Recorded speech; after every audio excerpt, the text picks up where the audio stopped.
We're going to start our second session for today, the Policy Roundtable, Challenges in Achieving Women's Economic Empowerment. Unfortunately, Chala Chuketahundesta, who's going to provide some opening comments from the Center for Population Studies at Addis Ababa University, seems to have lost his connection. Without further ado, then I'm just going to introduce Flora Miamba from Women and Social Protection in Tanzania, one of our country partners. Flora is a senior specialist on social protection and gender-based in Tanzania. She has consulted for the Bill and Melinda Gates Foundation, the Center for Global Development, UN agencies, EU, OECD, World Bank, and Government of Tanzania, among others. She's a master trainer for the African Union-owned Transform, training for social protection floors. She earned her doctorate from Western Michigan University and is published in local and reputable international journals, including Oxford Development Studies, Cambridge University Press, Global Social Policy, and African Development Review. She's currently leading a project on gender financed by the William and Flora Hewlett Foundation and collaborating with us at the Levy Institute on this study. So Flora, if you will take it away. Yeah, thank you so much. Good morning, good afternoon, good evening, all participants. And thank you again, Tom, for the kind introduction. Can I now share my screen, I believe? Yep. Okay.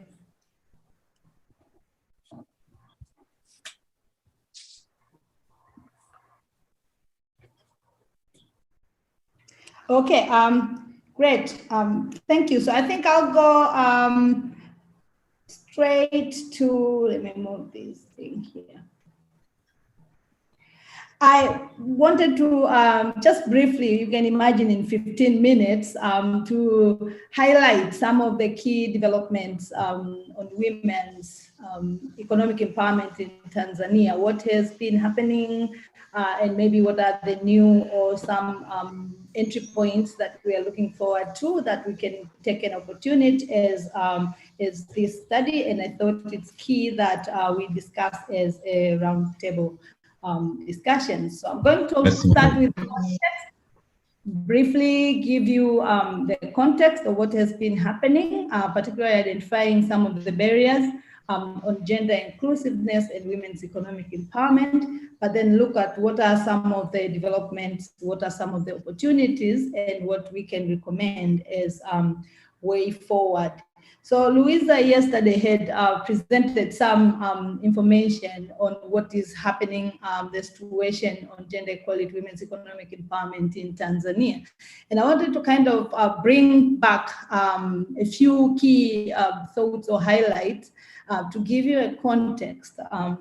I want to begin by reiterating what Louisa presented, that gender inequality levels are quite high in Tanzania, and gender inequality index has been a major or a key determinant expressing how high where we stand as a country, and it has been done for many different countries. And three key dimensions that I use to determine, although I'll be presenting more than just these three, has been the reproductive health, education, and labor market involvement or inclusion. So I highlighted a few numbers here just to give you an indication of how East Africa looks and where Tanzania stands. You can see the first column here, for instance, how the numbers look.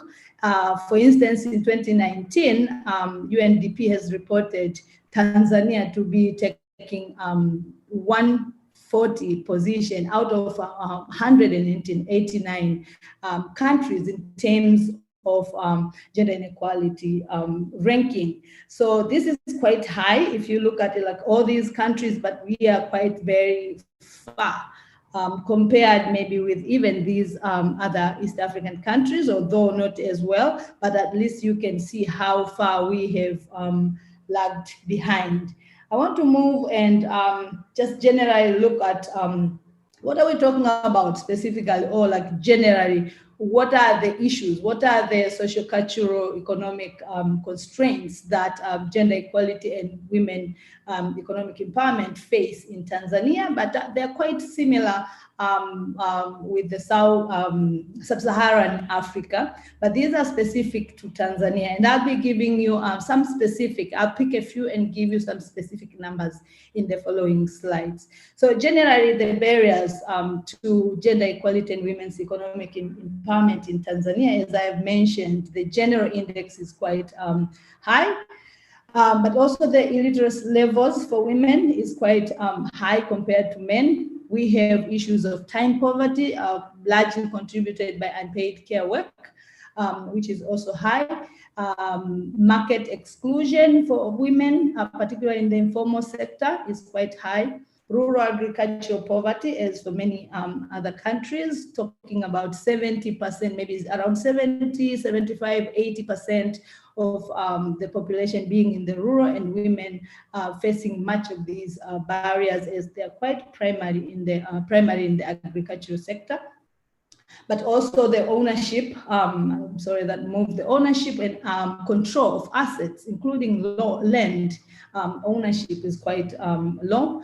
Access to health insurance, disaggregated data, stigma and discriminatory cultural norms. So thanks to Anket, who presented about other countries, Ethiopia, Kenya, and Uganda, these numbers, these barriers, these issues look quite similar. We may be differing a bit in numbers, but we are actually falling around the same line.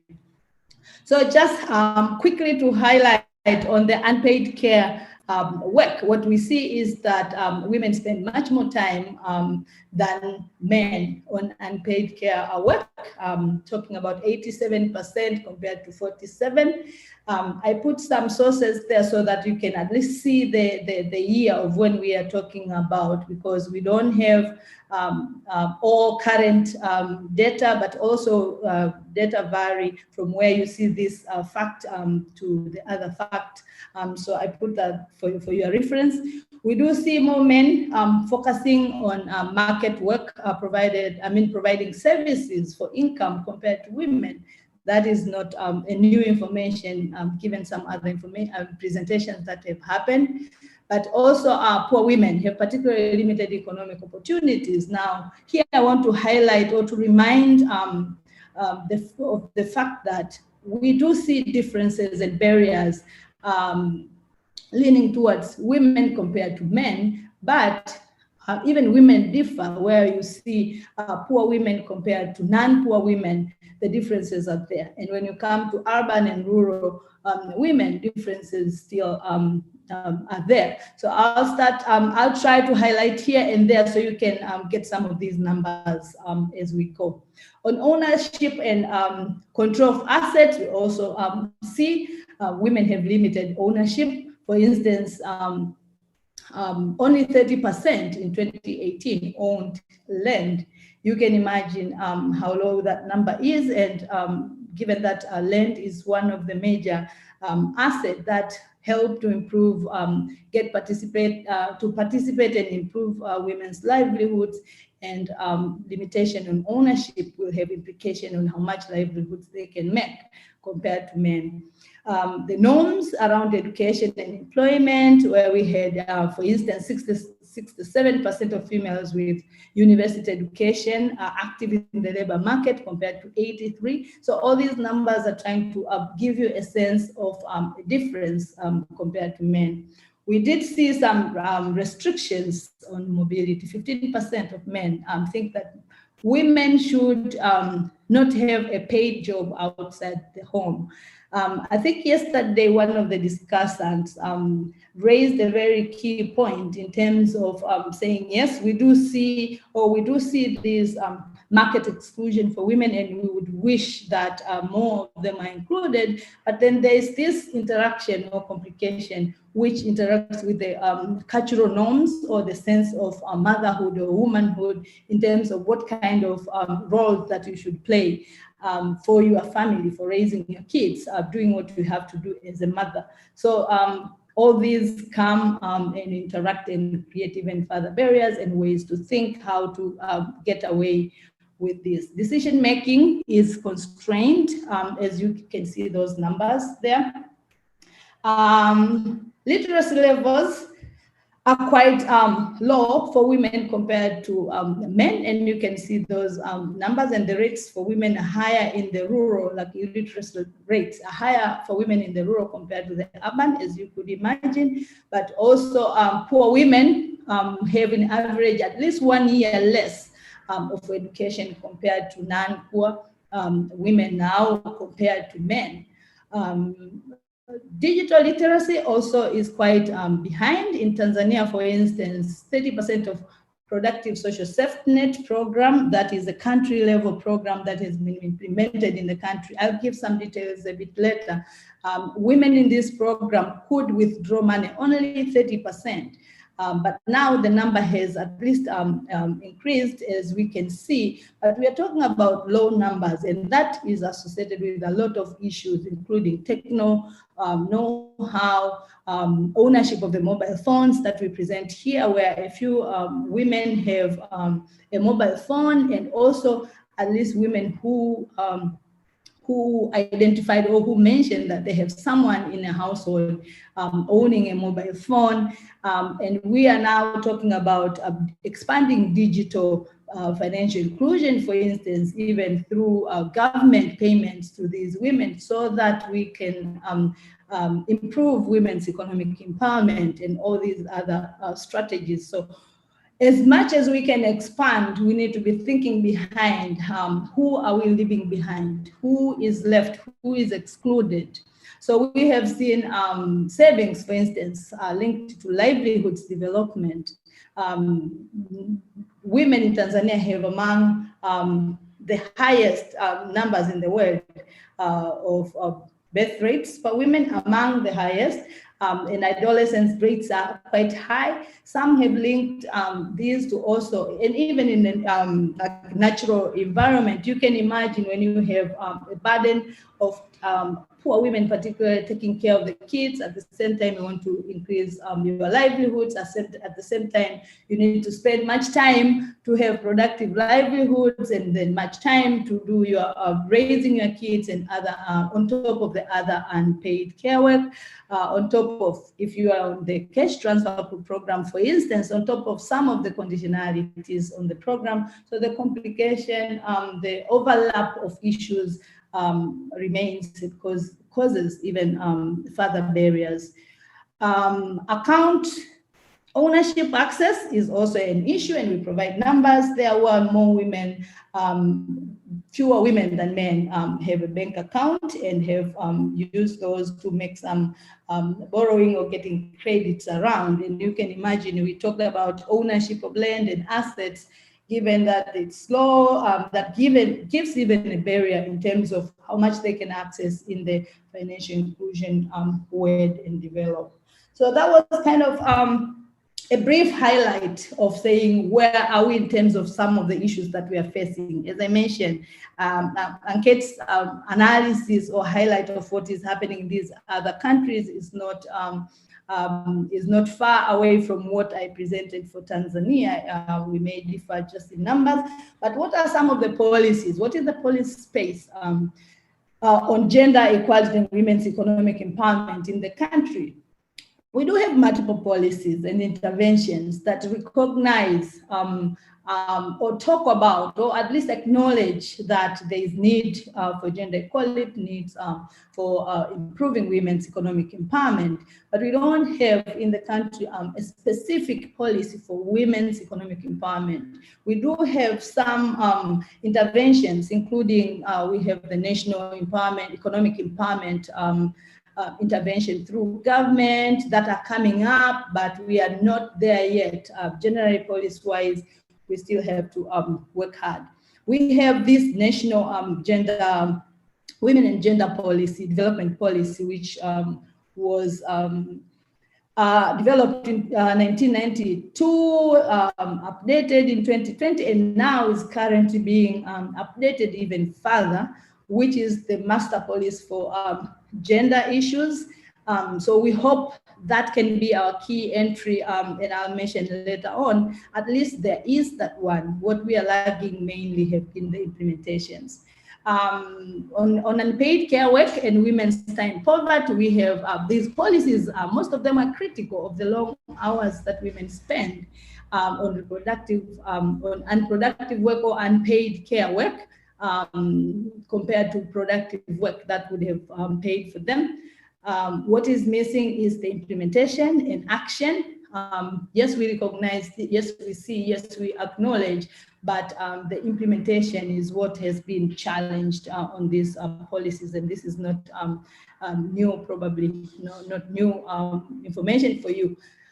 Childcare, we don't have a policy for childcare, although there is this individual or private efforts on childcare provisions, but these have been more private, but also more of a middle class use compared to the many people, women in the informal sector who would have used or benefited from these services to reduce at least or to balance the unpaid care work.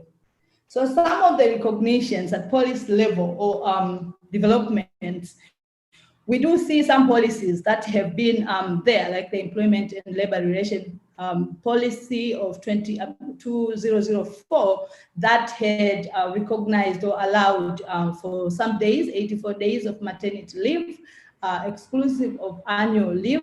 This probably is common in other countries as well. But in 2017, the act was amended to increase breastfeeding hours. So there is an effort there through this policy to say that at least women can work half day after the maternity leave to go early and then do breastfeeding.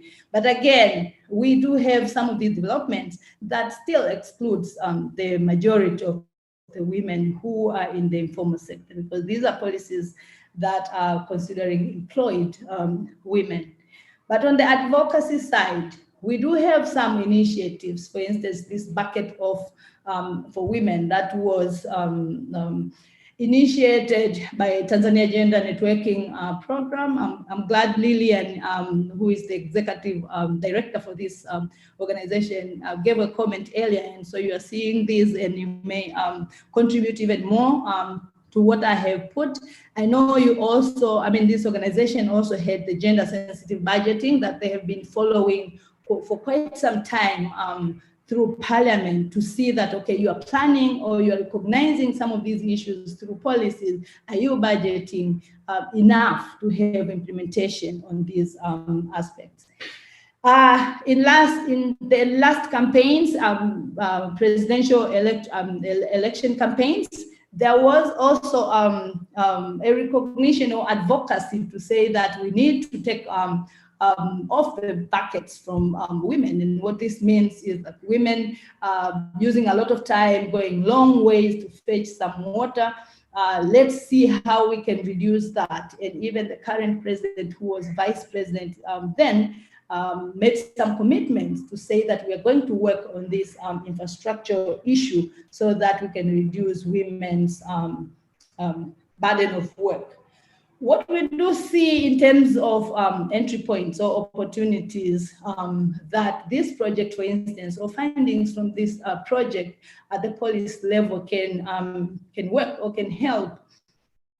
As I mentioned earlier, the 2020 gender policy, I'm sorry, this is the 2000, not 2020, gender policy is currently under review and is waiting for cabinet's approval. There is usually some consultations, what they call consultative meetings. I hope we could bring some of these findings and have them included in the policy if we get that opportunity. So the opportunity is there since it's not approved yet. So we may have some room there to say, we are bringing this empirical evidence and we are suggesting that these are carried on board, and so there is an opportunity. We have another opportunity, a national social protection policy is also yet to be approved, recently developed, and it contains good situation analysis on gender equality and women's economic empowerment, and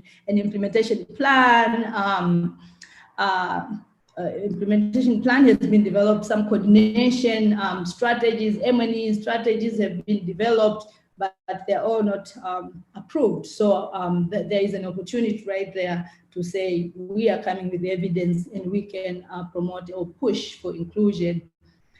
The national level government social assistance program, productive social safety net that I mentioned earlier, is implemented in the country throughout and was piloted in 2009, scaled up in 2012, and now it entered a second phase of implementation. And right before the second phase rolling out, the gender action plan, gender strategy, gender action plan was developed following some assessments on gender mainstreaming, and this has been incorporated in the implementation of this program. So this is a good opportunity as well. And just to highlight to you, this program gives or pays money to women. So women are managers of the cash benefits on behalf of the household, and at least 80 to 83% of the women are receiving these cash benefits. And we're talking about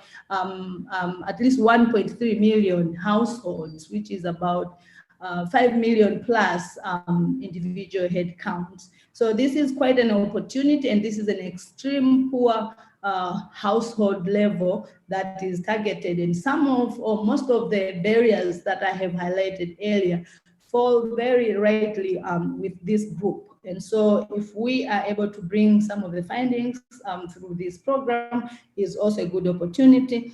Some trainings, some capacity building to ensure that the program is implemented with this gender I have been happening. Luckily, I am involved myself, so I am a big part of that implementation. So I'm calling it as one of the best practices and best opportunity that we can use and bring our results into action.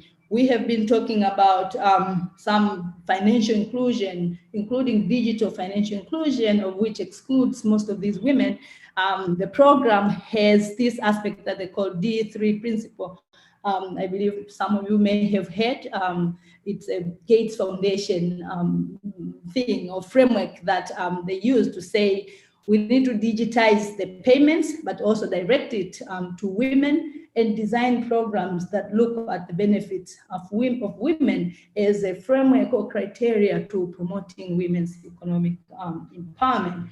But with all these, there are some unintended consequences that I highlight here. We have to bear in mind, particularly on the side of overburden. As I mentioned earlier, when you have lots of activities as a woman at the household, but also to conform to the conditionalities of the programs, like ours is a conditional cash transfer based on health and education, you run into a risk of overburdening these women. And actually, we had some assessments that discovered those, and the new gender action plan has addressed those.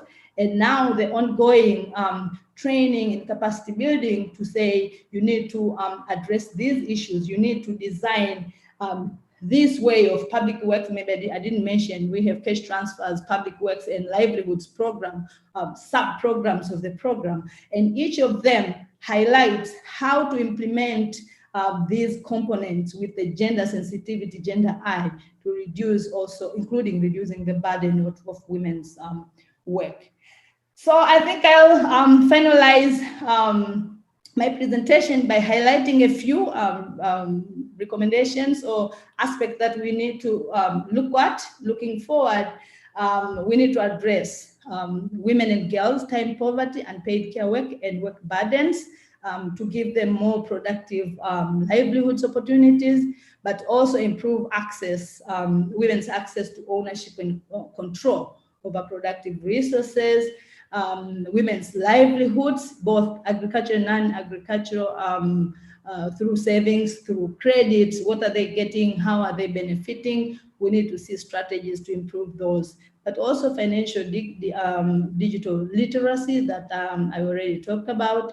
Let's be mindful also of the COVID situation, that we understand women are also more prone, given their informality and the type of work that they do in the informal sector, like the food vendors that interact, for instance, and don't have as much good livelihoods to say, let me stay aside and wait for COVID to pass and all that. So let's see how we can address those. Let's look at the digital technology, for instance. Digital technology in terms of making the payments digital and having these women operating more digitally, but also digital technology overall, not only during COVID. Let's think about some of the renewable energies, for instance, that can help men also participate and help to reduce and redistribute the care burdens.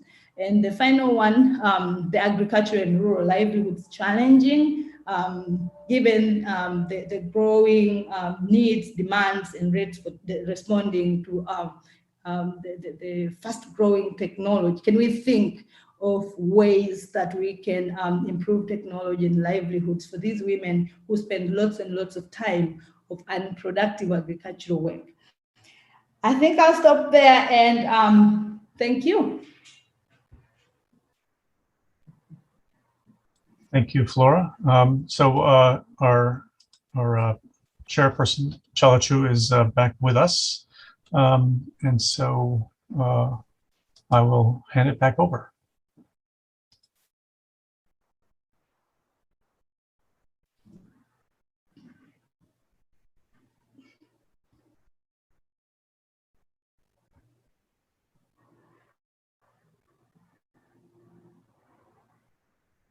You're still muted.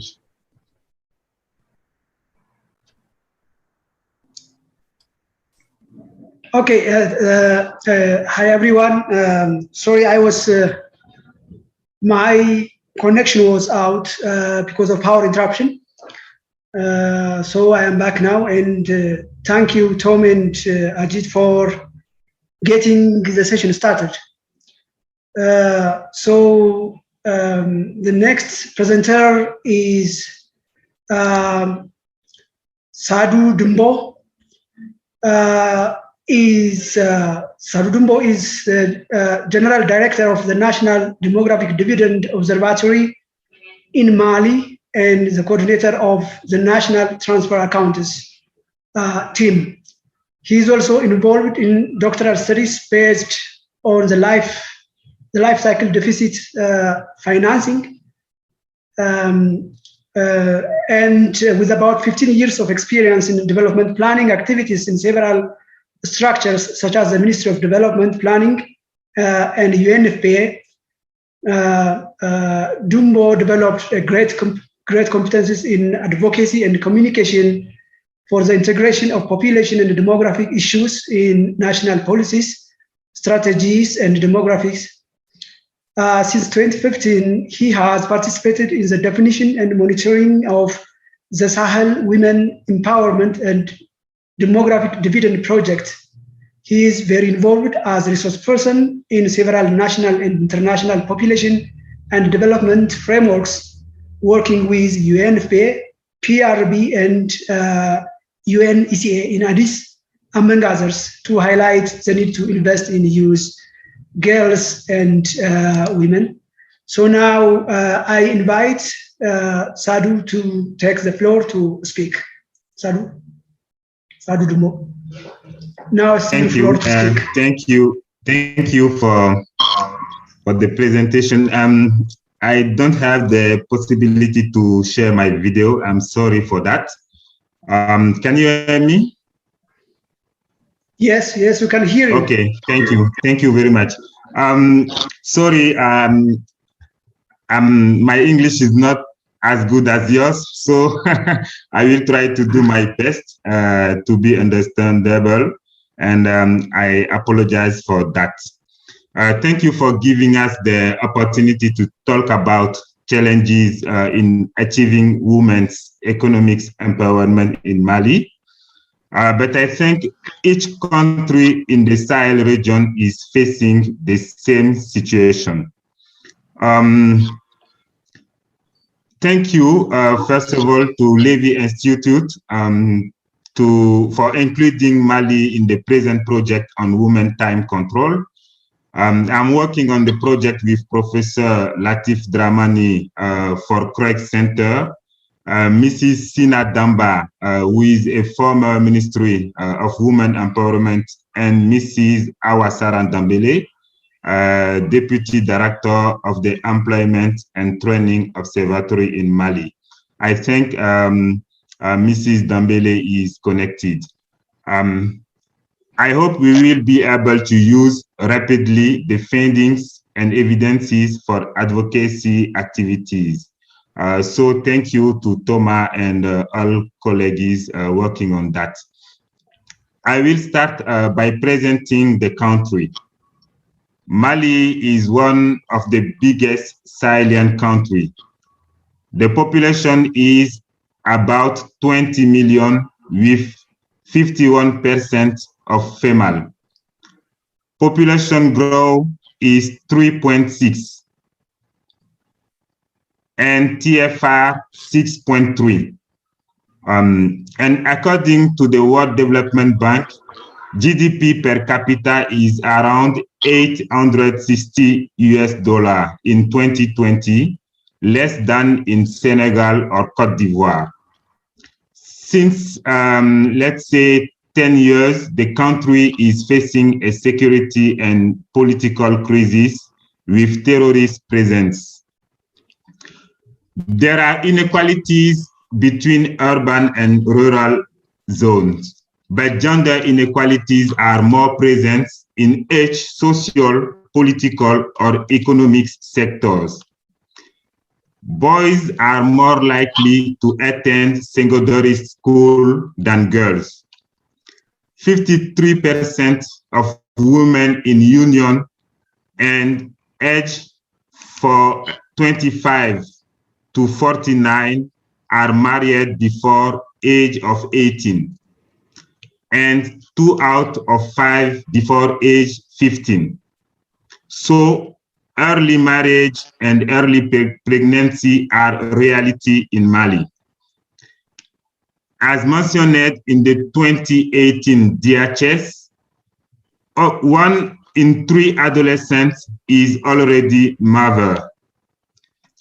The literacy rate is also in favor of men. 40% against 24% for women. And let's say women are confined in household and reproductive role. In years 2019, women have contributed for less than 20% of labor income. And when women are economically active, they gain in 1 hour more than 2 times less than men. Allow me to use 2 graphs to illustrate the situation of women in income and wealth generation. Thomas, can you please share the PowerPoint, the graph?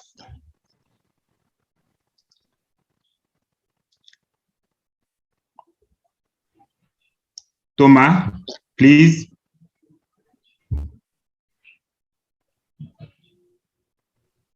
You're muted, Tom. Yeah, don't. Okay. Okay. This is the first graph.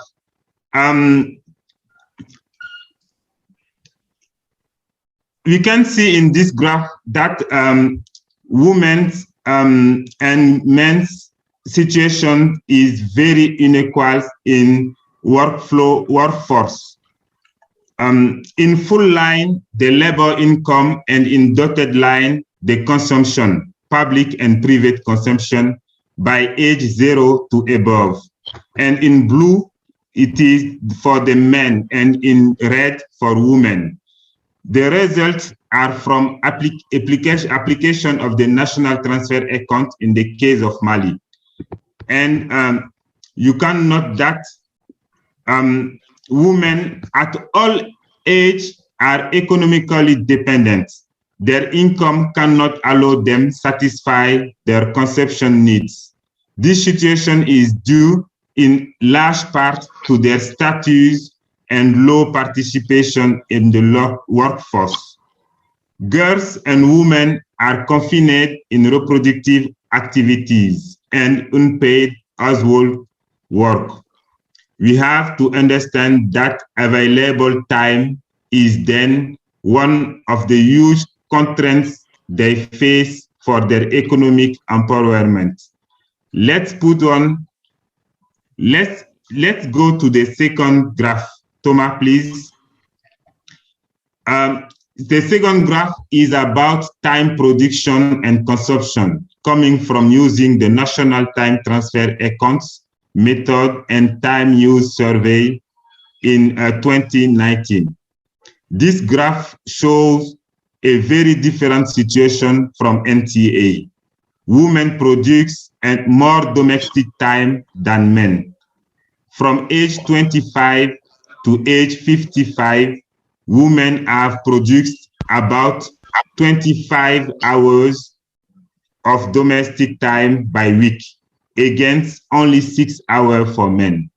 Men need time transfer to fill the gap between their domestic time production and consumption. Those transfers come then from women who present a surplus from age 9 to age 65. If women domestic activity is evaluated, it counts for about 18% of GDP. When added to labor income, the economic contribution of women moves from 19 to 35%. Situations described above are the same in most of the Sahel region countries and also in Sub-Saharan countries. Having said that, now let's talk about challenges. The major challenge which led the other challenges is how to reduce the heaviness of unpaid work to unlock women and girls' economic potentials. We need to make care jobs good jobs. To address this challenge, there are other challenges we have to overcome.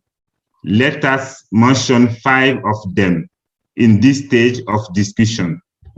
First, we need to invest in maintaining girls at school, particularly in secondary school. An UNFPA study shows that the return of investment is higher for girls than boys. When girls are in school, they can escape from early marriages and early pregnancy, and then are more likely to have enough time, capacities, and opportunities to contribute to income generation. We have to keep in mind that to have them at school, we need also to adapt infrastructures to their status and need. Let's mention menstrual hygiene, school canteen, toilets, cash transfer, and so on. Second, we need to reinforce the vocational training program to reach girls who are left behind. We can develop training programs, in particular in time-consuming domestic activities, such as housekeeping and care. Those activities are valuable when they are taken from domestic to economic area, let's say about 9% of GDP. Third, we need to facilitate women and communities access to, let's say, time-saving equipment, water and energy. And we need also to make them access to land and resources, loan, subvention, training, and others. In fourth positions, we need to invest in integrated programs in health, education, and empowerment of girls and women. We need to bring them in the activities that are traditionally reserved to men. some evaluations show that results are durable and high when the integration is made. The Sahel Women Empowerment and Demographic Dividend Project is an example. The last, but not the least, is the need to reinforce the legal environment to promote the girls' and women's rights. We need also to work on it with religious and traditional leaders and take also into account our cultural environment, because lot of cultural elements are favorable to girls and women promotion. We can build on that.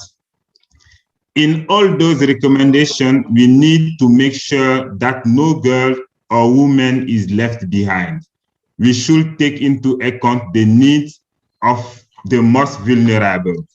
We need also to make girls and women actors and partners, but not only target of the programs. So we need to go deeper in analysis. I think it is also my responsibility to say that a lot of initiatives are ongoing to promote girls and women's well-being in my country. I cannot, for example, the Sahel Regional Project, a national fund for women promotion put in place by the government, allow that make allocation of 30% of agricultural lands to women and young people. Allow also that promote women participation in nominative and elective posts, and a national program against gender-based violence. This is the situation in Mali, and I think I give a lot of elements for the discussion's purpose. Thank you for your comprehension. Thank you. Thank you, Sadhu, for your excellent discussion of the challenges surrounding women economic empowerment in Mali, and also for suggesting ways forward in more detailed manner. Thank you very much for that. So we will keep the questions for the later time, and now we go for the third speaker rather. That is Hajia Laminu Adam, but I don't think I have Hajia's bio to introduce the speaker in more detail. So, Hajia, can you hear me? Are you there?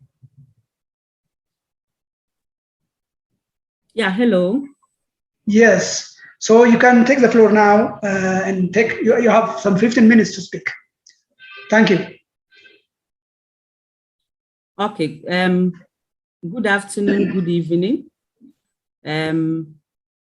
Thank you for giving us the opportunity here in Ghana to talk about challenges that are hindering the achievement of women in Ghana, and for that matter, also Sub-Saharan Africa. I just shared my screen. I don't know whether you are able to see it. Hello? Yes, we can hear you. Okay. All right. Okay. So globally, we know that about 2.7 billion women are restricted from having some choices of their job as compared to men. In a recent study by World Bank, as much as 104 economies still do not have laws that are preventing women from working in specific jobs. And about 59% of these economies have no laws on sexual harassment in workplaces. And you see some countries also having laws that give the power of husbands who can easily prevent their wives from working. This is in a recent World Bank survey in 2018. And globally also, as you know, women make up at least half of the human population, and yet they suffer gross inequalities. In Ghana, almost 51% of our population is women.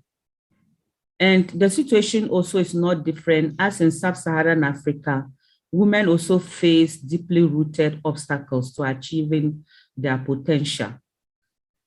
All over the world, there's evidence to suggest that persistent gender inequality affects women and it impedes their economic and social progress in the region. But what are some of the challenges? As the other speakers might have spoken, and I want to also appreciate my immediate panelists who says that almost all the challenges we have are quite almost the same. There's generally low levels of education, limited skill set and technology. And this results also in low self-esteem that is being faced by women. One example is, as we've seen in COVID, when a lot of things, especially in buying and selling, are happening virtually and with the use of technology, women do not even have access to mobile phones. I mean, most women don't have access to mobile phones, and our rural women do not even have technology in how to use it. And violence and harassment in the world also affects women, regardless of their age and income status. In Ghana, just last year, when pandemic hit us, we have as much as 500,000 girls who have gotten pregnant. And with these girls who have gotten pregnant, aging from age 10 to 19, I mean, more than half of them are going to end up in child marriage. And so the situation of the challenge of low education will also continue. And then also harassment at workplaces also affects women, as I've mentioned. And women bear the responsibility of unpaid care work, as we have heard from the other countries. You know, ILO, for example, have in their survey says that about 2.5, times women spend time on unpaid care work than men. And in Ghana, especially in rural Ghana, women spend at least 4 hours to get water daily, lesser than men, because especially in rural Ghana and northern Ghana, because of patriarchal issues, men do not even go to look for water. Women are also still likely to have access to social protection. They are unlikely to have social protection, gender inequalities in employment and job quality as a result of just being women. Recently, in the enlistment, especially in the security forces, as we are learning, it already limits women who have had cesarean sections, who have had major cuts in their bodies, limiting them to be part. And if you look at also the hospitality industry, it limits women, especially married women, pregnancy and related issues. And all of this also limits women's ability to be engaged. And women farmers have significantly also less access to land, and they have less access to control over other resources, such as assets and other farm inputs and capital, which also limits, their ability to be so much engaged in agriculture. And over here in Ghana, there's also the issue of male dominance and patriarchy, which limits women access to land. And we can also underscore the gender and social norms, property rights, and others, which is also limiting and hindering women's economic empowerment. What is the way forward for us? We think that there should be deliberate state protection, promotion and provision of policies and legislation. In Ghana, we are still advocating for the bill on affirmative action to be passed, because it's the affirmative action bill that will, mandate governments to at least choose at least 40% of women in respective positions. And then also, we are still pushing for gender transformative government approaches. And I think that is one way that we can push to promoting education for all, especially for girls. We think that if there's that regular dialogue with traditional and religious leaders to counter discriminatory social norms, because some of these social norms are practices that are embedded and deep-seated in cultures. And it has rippling effects as girls, grow into women, and as women as they are in marriages. And we think that there should be a continuous discourse on the status of women in Africa and also in the nation, especially with regard to civil society networks, which promotes feminist principles. And then also funding. One way is to improve also funding to women-led civil society organizations to promoting advocacy on the situation of African women that will propel national conscientization on the issues of women in economic empowerment. Challenges that are hindering women economic empowerment requires a multi-sectoral approach. The private sector, government, civil society, and an active involvement of non-state institutions like the chieftaincy, institutions of men, institutions of boys, strengthening the active engagement of women also in their networks. And then also, I want to quote the African Development Bank as it stated that eliminating gender inequality and empowering women could raise the productive potential of at least 1 billion of Africans, delivering a huge boost to the continent's developmental potential. And so in Ghana and as in other countries, as we also work towards the UN Sustainable Development Goals, empowering women is seen as key to reducing poverty and improving the health and well-being of our future generation. I want to believe that I'm within time and I want to end here. Thank you very much.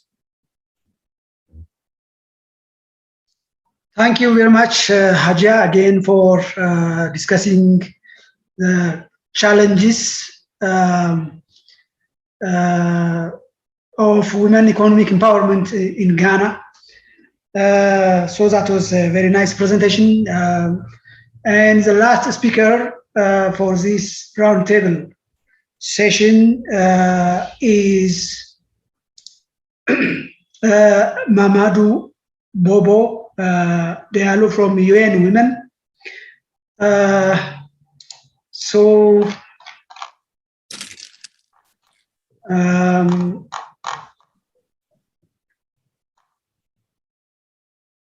Bobo is an economics specialist on macroeconomics in the economic empowerment of section at UN Women.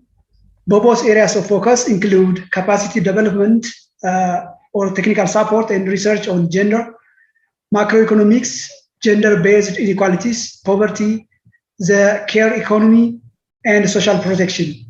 Prior to joining the UN Women, he was an actuarial analyst for Manulife Financial in Boston, a research fellow at the Schwartz Center for Economic Policy Analysis in New York, a macroeconomics consultant for 2 Wiz 2 with the World Bank's Governance and Public Policy Division, a policy specialist for the UNDP Regional Bureau for Africa in New York, and an economic affairs officer with the UN Economic Commission for Africa in Ethiopia.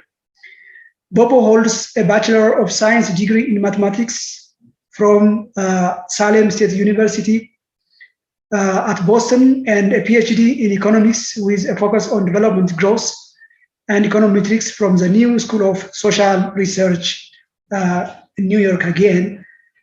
So Bobo, now it's your time to speak on the challenges and possibly way forward on women's economic empowerment from UN Women perspective, maybe.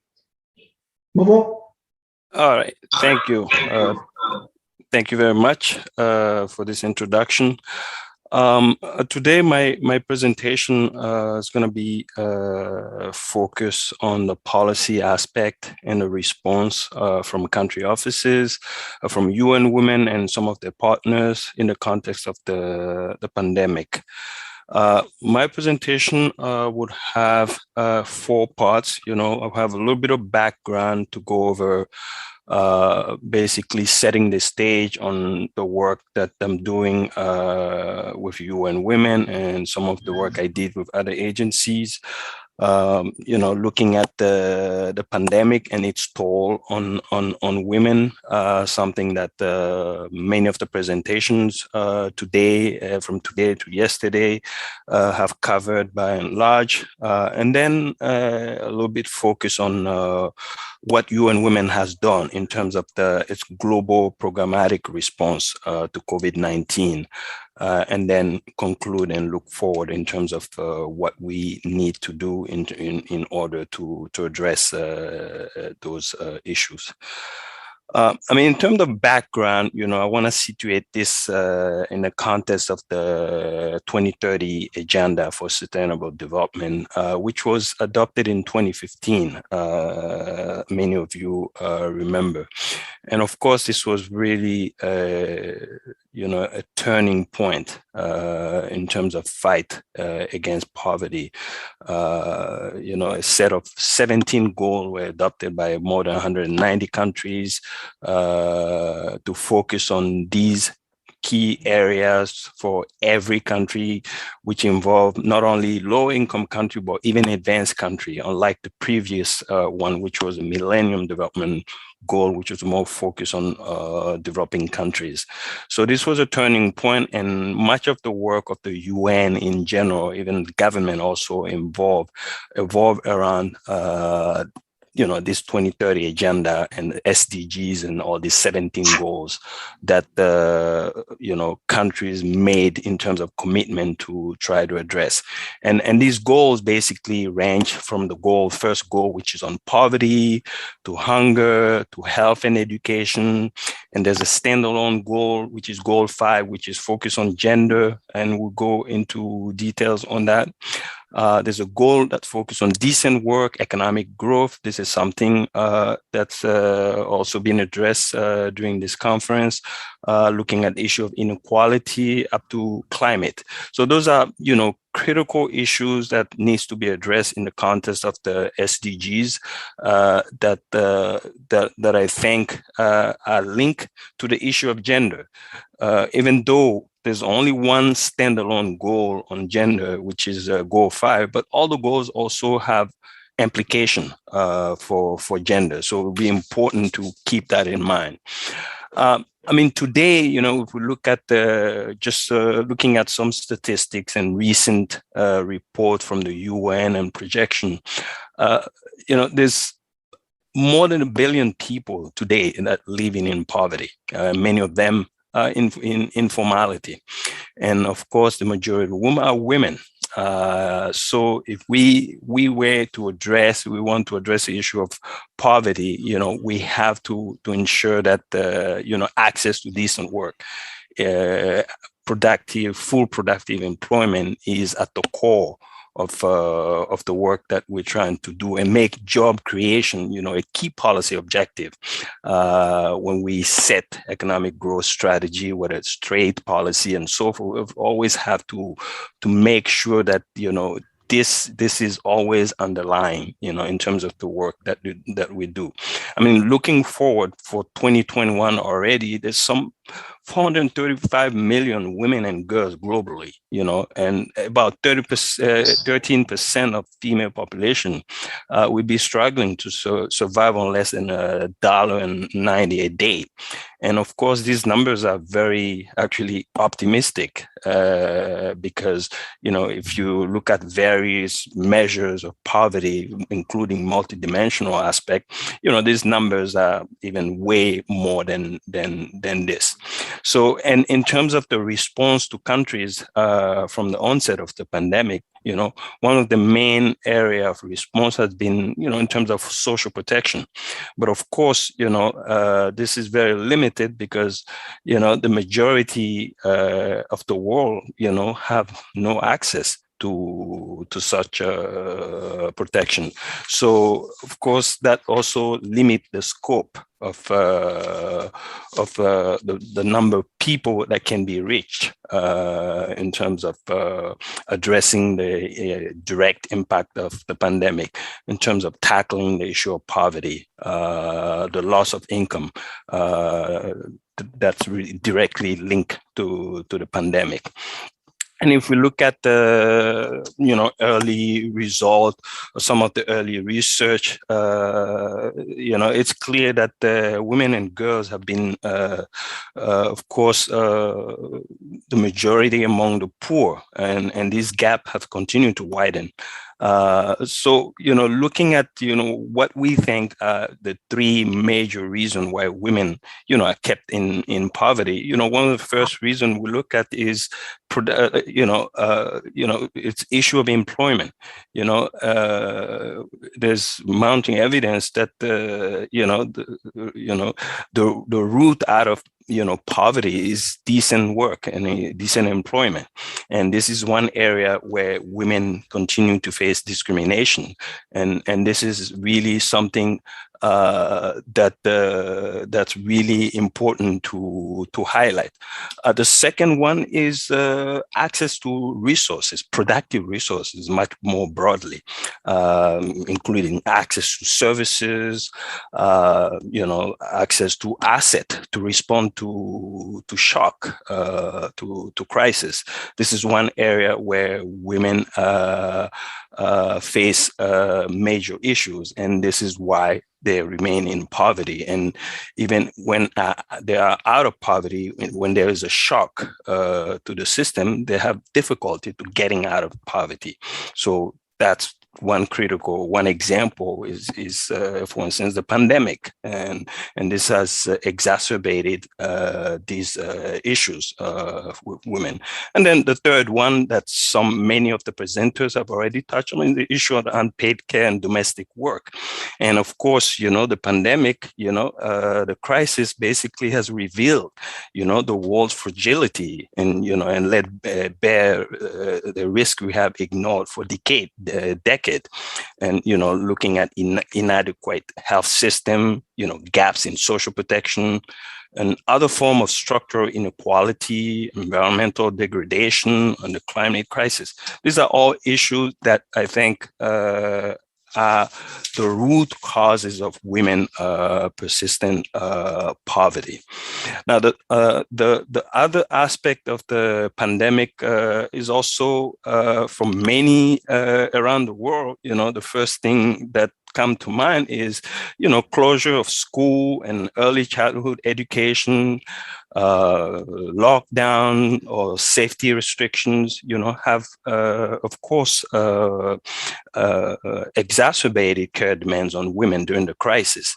And of course, that has also widened the gaps that were already wide enough, even in ideal circumstances. And this has also exposed, the vulnerability of care and social protection system around the world. And basically, when that happened, many countries around the world responded. And of course, you don't need to look further to see that in terms of the response was very even. The majority of advanced economy, we can borrow unlimited amount of money to respond to the crisis. We're able to do it. But of course, the majority of the countries around the world were not able to do it. Even if they did, it was very, very, very marginal. In terms of the response, and UN Women and UNDP actually have put together a platform that we call the COVID gender tracker, where basically look at the policy responses from countries and look at the gender dimension of the response in relation to the pandemic, and this tracker basically go over specific policies that government implemented in response to the crisis, the role of women, whether or not women are also part of the decision-making process, because this is also one major issue why women issues are not addressed in some of these decision-making, because women are not part of the conversation. They're not part of the decision-making process. So this tracker also look at the role of women in terms of decision-making. And looking at that, basically looking at the most recent data, it shows that just only 10% basically of social protection and employment and economic and measure targeted directly toward women. So that's, it gives you a better understanding of what is happening at the country level. What are the specific policies that being implemented, and where are the gaps? And it's a great source of information for those who are interested in policy making. I'll put in the link into the chat for those who may not know about it, but it's a very useful tool for policymakers to see what countries are doing, what their own country are doing, but what other countries also are doing, and maybe for those also interested in research, but focus more on the policy response to the crisis. In terms of the direct impact of the pandemic on women, the most recent report, a very recent report from the UN, basically look at what's happening to women in the informal sector, and it shows that about 750 million women work in the informal sector. That's nearly 510 million, 40% of all employed women. And those work in some of those hard hit sectors of the economy, and those are accommodation, food services, wholesale, and retail trade, and those were, of course, for anyone who lived during the pandemic would see that these were the areas were hardly hit. Those were the areas that required direct, contact, and given the restriction, many of these jobs basically disappeared overnight. The majority of the those employed in the sectors are women.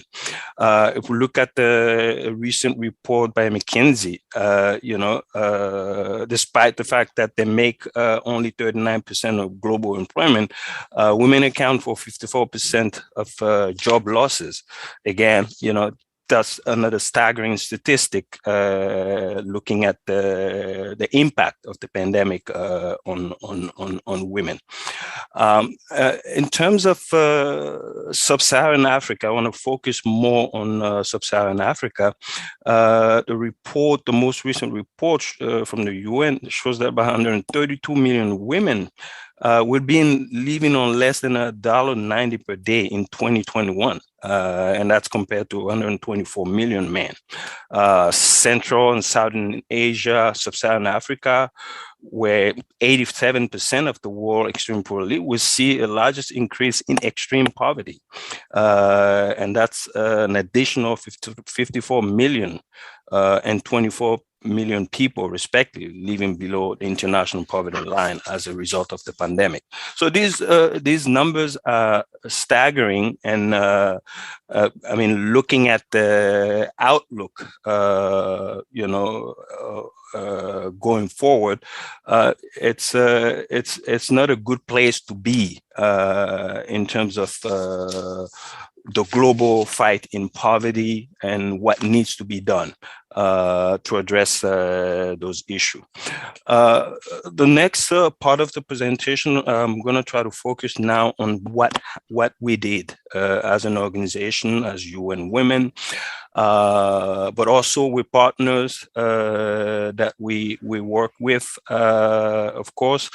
When the crisis hit, pretty much all of the organization hit the ground running and try to address some of those issues. The fact that women have been disproportionately affected by the pandemic is now a fact that cannot be disputed. The evidence is there.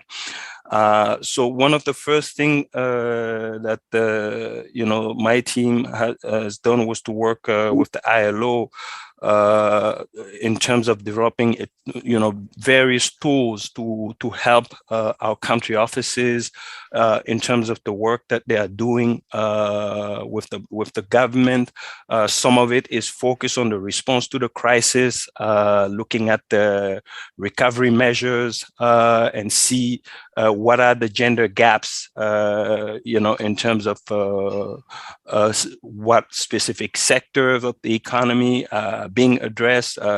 Is there any policy that address the issue of violence against women? Are there any specific policy that is focused on social protection and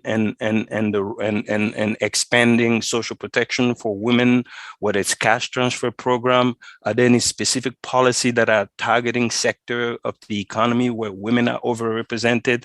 So those are all the type of tools that we've tried to develop to support our country offices in their work with government. And some of these tools were also very useful in terms of the work that we do at the country offices, providing a framework for some of our staff to be supporting directly government in some of these cases. Some of us were working directly with various ministries around the world in terms of reviewing some of their responses and identify key area to point them toward in terms of responses, whether it's addressing the issue of unpaid care and the care economy. We also developed a tool on that, and that one was also implemented in a number of countries, and I can come back to that.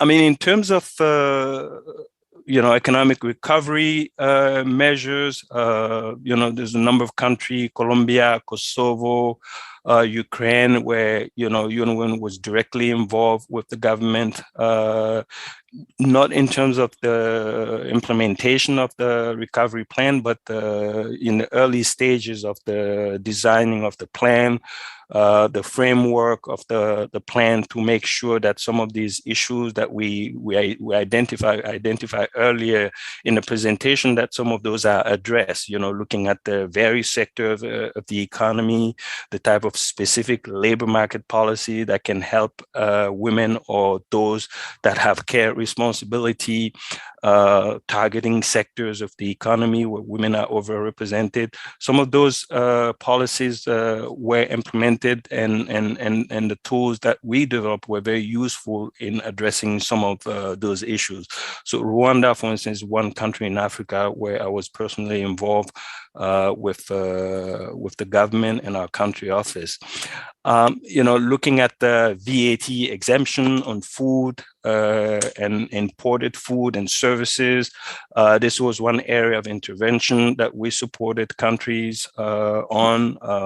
That was done in Chad, Kazakhstan, and Kenya. Those were just example of specific country and policies in that region. In terms of the access to productive resources, our work was focused on a partnership with the Rome-based agency FAO, IFAD. We have a flagship program that is focused on rural women, and there, the support that UN Women provided was focused on women farmers in terms of extending them access to specific resources, technology input, agricultural input to support some of those rural women. In terms of social protection, UN Women was very active in this area. A recent report we put out earlier in 2020 that looked at the programmatic response of UN Women, and many of these examples I'm showing are coming from that report.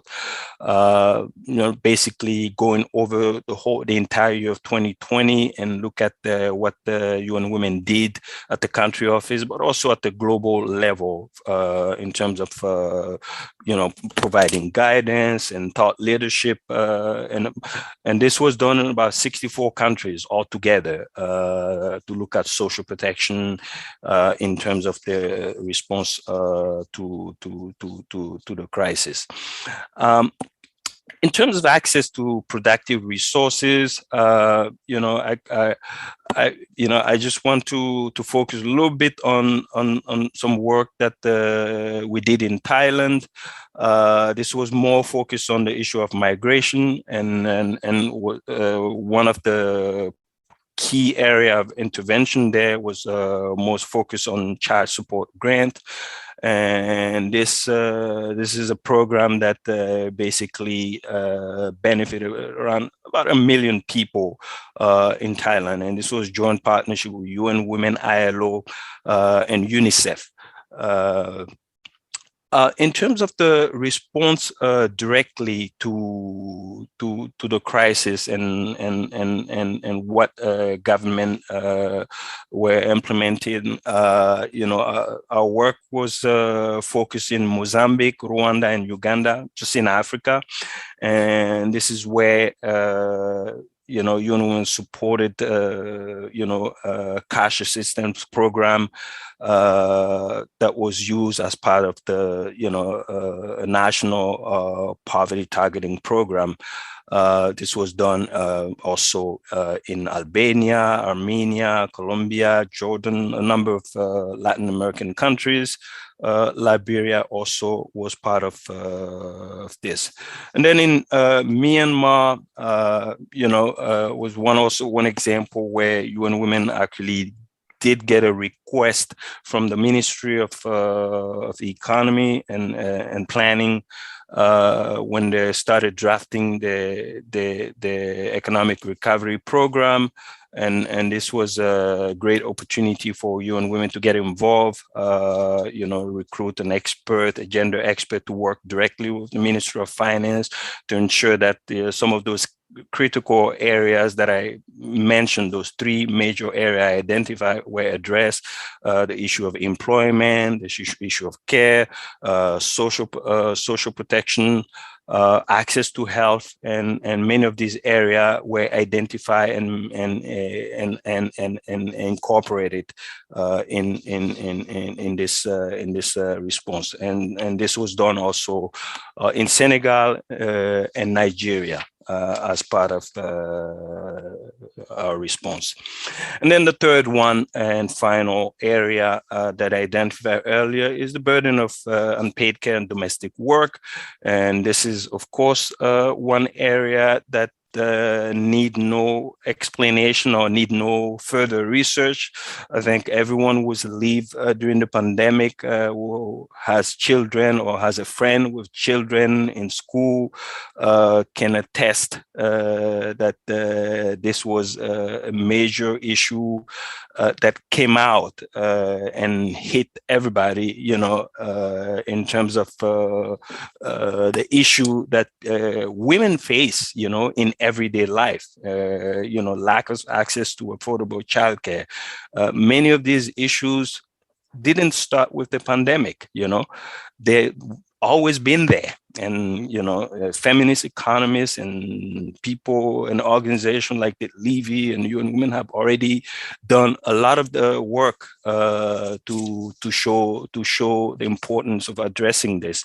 And this is something that we did in terms of work in Ecuador with UNDP with a program called Transfer for Care, in terms of providing cash transfer to family to support those who have care responsibility. And it was a very successful program that is being replicated in many other Latin American countries. In UN Women, basically, one of the tools that I highlighted earlier that was focused on the care economy, look at the care sectors and focus on identify critical areas where investment needs to be made, costing care needs, identifying the needs and the gaps and coming up with some projection in terms of employment. This is work that the Levy has done as well in many other countries. UN Women also has done it in many parts of the world. And this was done, for instance, in Cote d'Ivoire, Nigeria, Senegal, Rwanda, and Tanzania. And we have a global report that we just finalized that's coming out very soon, sometime next week or so, that look at the care sector, specifically childcare, identifying the cost, what would it take to, based on various coverage scenario. Let's say we want to cover 50% or 60% of children from certain age. How much would that cost? What type of job would be created? How many jobs would be created? And look also at the revenue side. What those are, long-term jobs that people will be engaging in, therefore contributing in terms of taxes. So we look also at on the revenue side to make some projection and say that this is also sustainable in the long term. And this is something we've just recently done. We've done it also in many other countries in Europe and Central Asia. We've done it in Kyrgyzstan, actually with two colleagues from the Levy, Ipek and Kijong were part of the team that worked on that. We also did it in Macedonia with some other experts. I think this is the last part. I'm gonna skip and just focus now on looking forward. To say that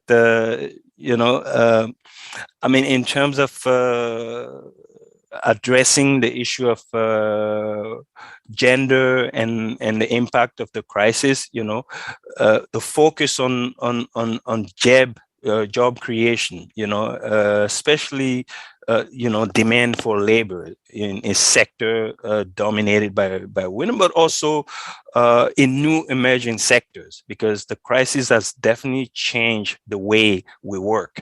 And it's important to seize this opportunity to make sure that these new emerging area that come out of the pandemic or the way we do work now, we also address some of these structural issues that existed before the pandemic, so that we're not back again to square one, as we move forward. Focus on insurance scheme to address, household level transfer,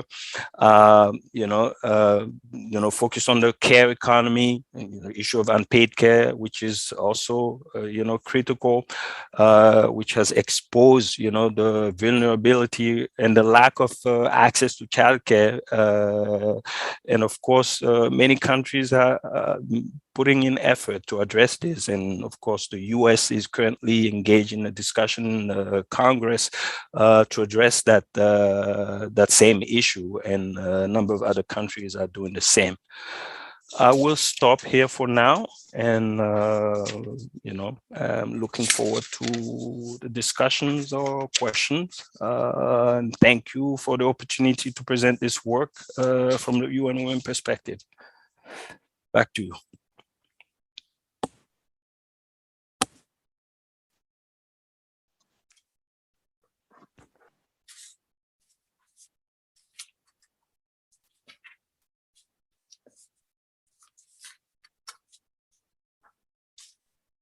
You're muted, Chalachu. Thank you for your discussion. I forgot to unmute on the challenges and what the UN Women has been doing to address those challenges, and you have also discussed the ways forward. So the presentation was detailed and very extensive. Thank you for that. So the speakers have discussed challenges, that is policy challenges and implementation challenges surrounding women economic empowerment. And they also have discussed the practice, that is the situation of women as it appears on the ground regarding the economic empowerment of women. So that was a very good discussion. And now, I don't know what time we have for the question and answer. 2 questions have been sent to Flora from Tricia and Amadeus, and Flora has responded both of the questions. I don't know if I have to read these questions once they have been already answered. Maybe I can open the floor to the panelists, members of the panel, to ask questions, and other attendees for questions and answers. But I have to admit on my part that I am now from the university campus, and the office keeper is telling me that the office is closing in a few minutes, so I may be leaving.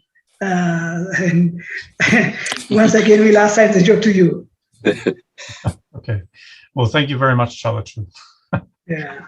Okay. Thank you. Ajit has a question. Oh. Yeah. So, any questions?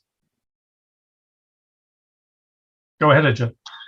Oh, okay. Well, okay. Thank you, Chalachu. Thank you, Tom. Thank you to all the presenters for very informative and thought-provoking presentations. As you know, these problems are complex, and they often raise more questions than answers that we may readily have.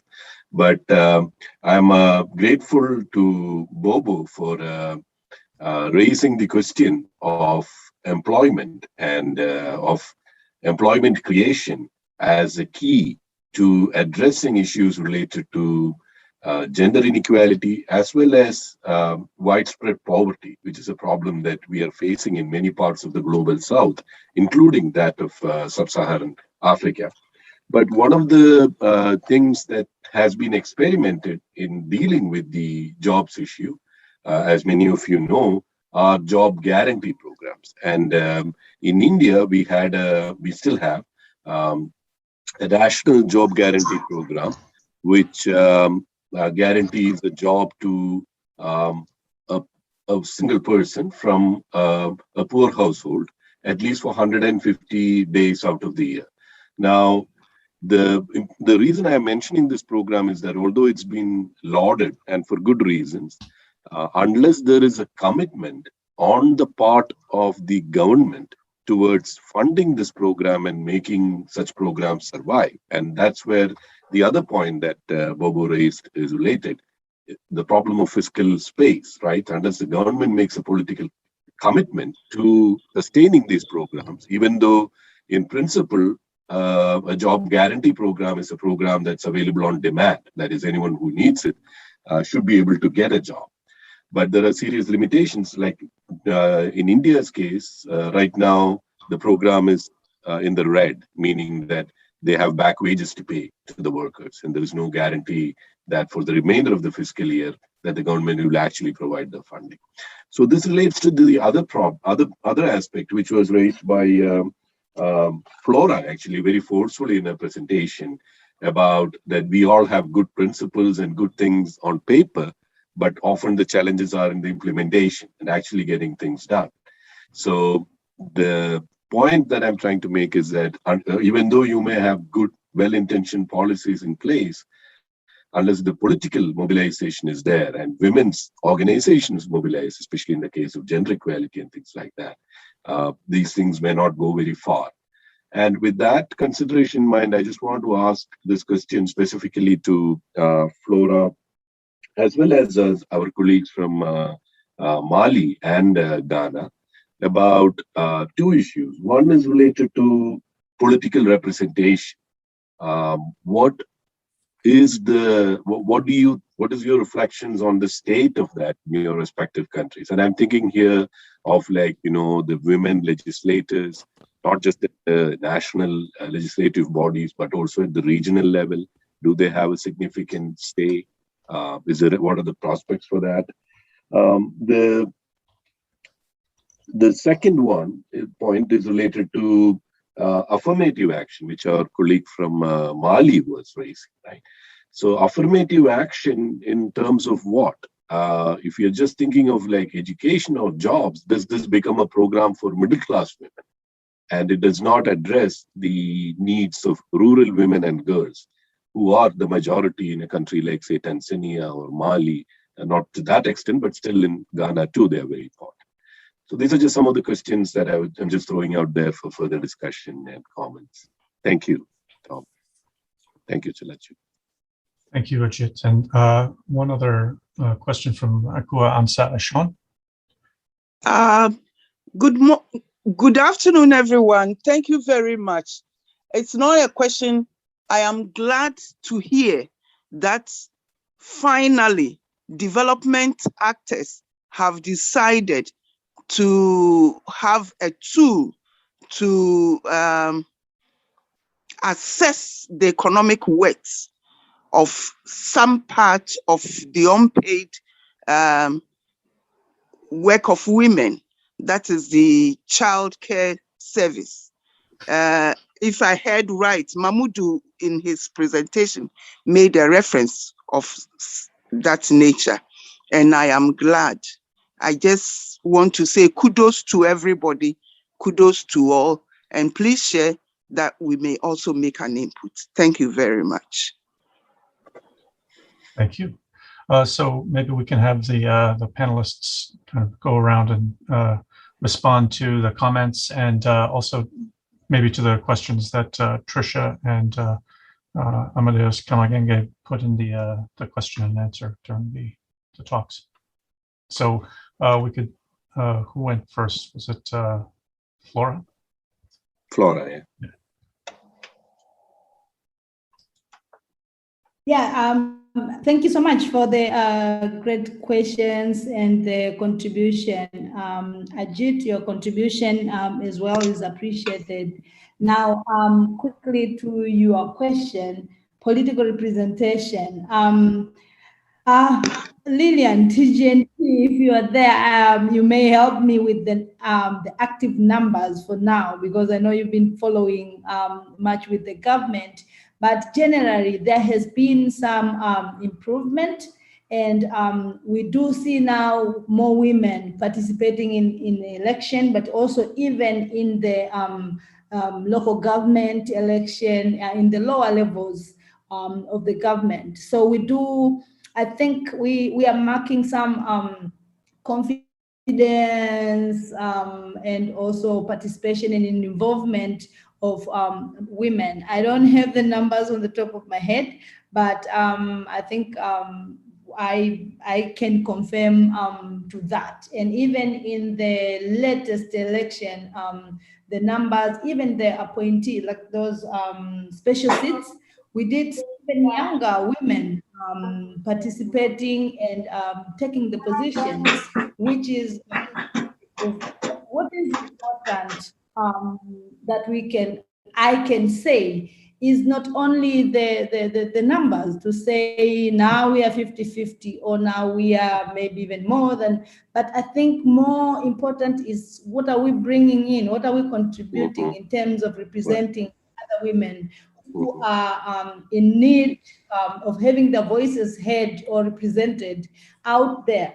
And so for me, even if we ended up with just, let's say, 20% women in the parliament who are strong and can be representative, it's even much better than having 50-50 or even 60 who do not have contribution to that. I wanted to also respond on the question that I already responded on the chat about policies and representation and maybe women's economic empowerment, particularly for those who have business, like who own businesses. I have responded that in Tanzania, we do have policies as, again, policies are there, recognition and the demand to say we know we need women to participate, we need women to have businesses developed. The policies are there, but what is missing is the practice. The Procurement Act, for instance, 2016, states very clearly that in any public procurement, we need to have participation of women-owned businesses, at least by 30%. But the numbers are not to that level. Look at what is happening behind, like the back. What issues are they facing? Why are they not participating? You get back to the same issues. They don't own maybe assets, which could be collaterals for the businesses, because some of these businesses are expensive to run, and you have to have that capital. You don't have an asset to go and borrow. You don't have that capital. You don't have even sometimes the information on how to process the procurement and all that. And then automatically you get excluded in the process. Now, when we develop these policies, what else comes with it? Is there a package that's a skills development or financial capacity enhancement for these women and all that? I think all those things get forgotten in the process, which are quite key. Because if you think now, even for the lower level, who are maybe not registered business owned by women, who are running kind of informal businesses, you hear a lot of formalization issues. We need formalization, but think about what are they gaining by being formalized? You can achieve this formalization, but what does it come with it? How can you compare a formalized or registered? What is the meaning, by the way? But if you mean registration and having certain business environment, what are they getting by being registered, which the woman who is not registered is missing, or is not? What are the advantages? So I think packages of some of these aspects that we promote become important. If you want to formalize, think about what else will advance them once they are registered, to help them participate in any formal, get loans, get credit, get improvement in their business. So I think all these needs packaging rather than just like pushing for an aspect, which in the end you achieve, and then it doesn't have any much of the benefits to them. So I think generally I'll just end there, but thank you so much for the great contributions. Okay, we're actually kind of running out of time. So if we could just, for everybody else, just keep it very, very brief, and then we'll wrap it up. So I think Lamnata was next. Lamnatu, Adam? And I see Lillian has her hand Yes. up, but I think we want time. Hello. I want to also add my voice. I think that the issues Ajit has mentioned are quite relevant. In Ghana here, if you look at the lower level election, especially the nomination of the MMDCEs, we just had only 2, as in absolute numbers, that has appreciated from what we had before. And for me, I want to say that there has been that contestation that women themselves have not come out to to look for the position. And there's the thinking that apparently the women are not there. But I think what people are forgetting also is the other issues that deny women the opportunity to come out clearly. If you look at election generally in Ghana, it's very expensive. Even running a primary election within a certain party is still very expensive. And as the economic situation of women is already very low, it already denies a lot more women, to participate. And because of some other deep-seated cultural issues, also there's the issue that also denies the women participation. So for me, going forward, what I think is that we need to build a strong agency among women. Women need training, they need the skills, they need to be able to speak in parliament. And we cannot speak in public, we cannot have women who we want to propose when they are not proving themselves. And so it's not just women, but also women who can do it, women who can prove otherwise, that yes, they are capable.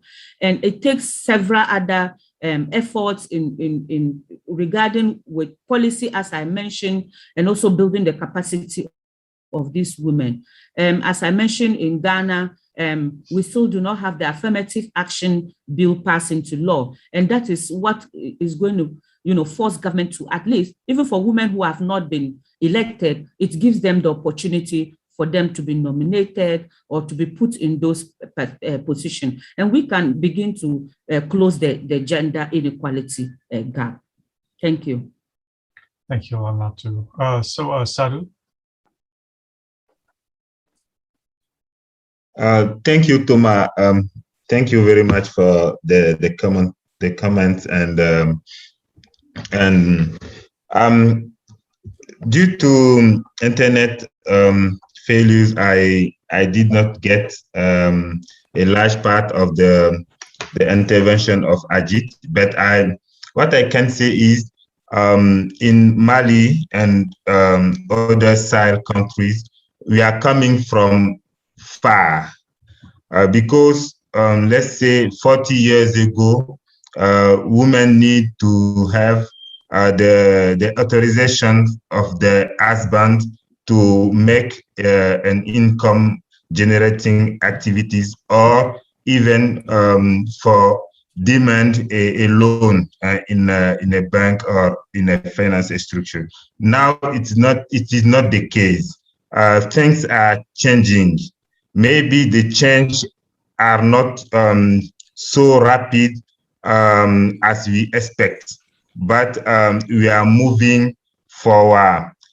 I think the gaps between urban women and rural women is very large, because yes, the majority of peoples are living in rural zones, but the large part of services and even medical personnel staff are in the urban zone. So this is another issue we have to overcome. And I think we need to go deeper in analysis and evidences, because if there is inequality between men and women, there is also inequalities between women. I think it is important that our research and studies take into account those inequalities between women in urban or rural area, or women we have some skills, educated, and those we did not have chance to go to school. I think it also we need to take into account our culture and tradition, because sometimes if you want to free the potentials of women and girls, we have also to deal with, let's say, religious and traditional leaders to have their support in what you are doing. So it is, let's say, complex work we have to do. And in the case of Mali, men's gain 2 times more than women when they are in activity. This is a large gap we have to fill. And I need to say that the integrations of some initiative can help going rapidly. The integration of health, employment, and education issues can help us move rapidly to fill the gender gap. It is what I can say now, and sorry, it's not very easy to make a speech in English for now, and I hope you understand a large part of what I say. Thank you. Yes, thank you, Sadhu. Thank you. Finally, Bobo. Yes, thank you. I mean, I just wanted to go back quickly to some of the point that he raised, and this is the issue of what are the challenges we face when we work in country offices. Some of it he went through, many of these cultural norms, traditions that assign women to specific positions and specific jobs in terms of opportunities. But one of the biggest issue is that when it comes to the issue of gender, and I'm looking specifically to Africa and many parts where I've done work. It's always looked at from the perspective of the Ministry of Gender, right? So this is the role of the Ministry of Gender. It's always a challenge because, in terms of the work that we are trying to do, we're trying to broaden the issue to say it's not just an issue of the Ministry of Gender. It's also an issue of the Ministry of Employment. It's also an issue of the Ministry of Finance, because the Ministry of Finance has to understand these gender issues, these gender dynamics in terms of the budgeting and all the decisions that they make for the direction of the economy, whether you are focusing on, whether it's the Ministry of Trade. That's also something that, a Minister of Trade has to understand also all these gender dynamics, because trade also has a gender dimension. So I think, at least from me, looking from a perspective of someone that is working with countries, this is a major challenge that I face constantly in terms of working with country offices and government.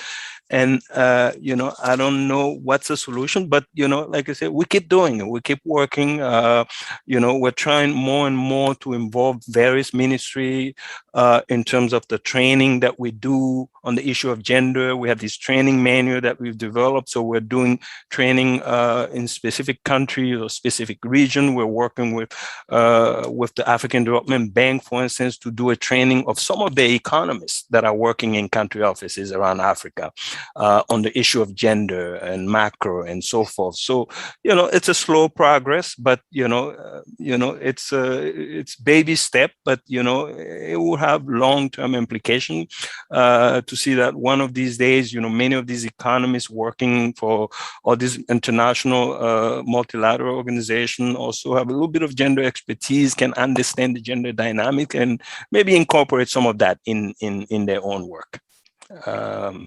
Thank you. Thank you, Bobo. I'm going to have to stop here since we're already over time. But I wanted to take a moment to thank, first of all, the Hewlett Foundation for supporting the work we're doing, and to thank all of the panelists from today, Ajit for sharing this morning, and Abina Oduro and Ankets Petros for presenting in this morning's session, and for Ntabi Singh, for Maleko for presenting in spirit, if not in fact. And all of the panelists from this the second session here, Flora Miamba, Sadhu Dumbo, I think Lamnatu Adam is still here. Okay, Lamnatu Adam and Mamada Bobo Diallo. So thank you all for your contributions today, and thank you to the many interesting questions and comments from the participants in the panels today and yesterday. And thank you all for attending, and have a good rest of the day.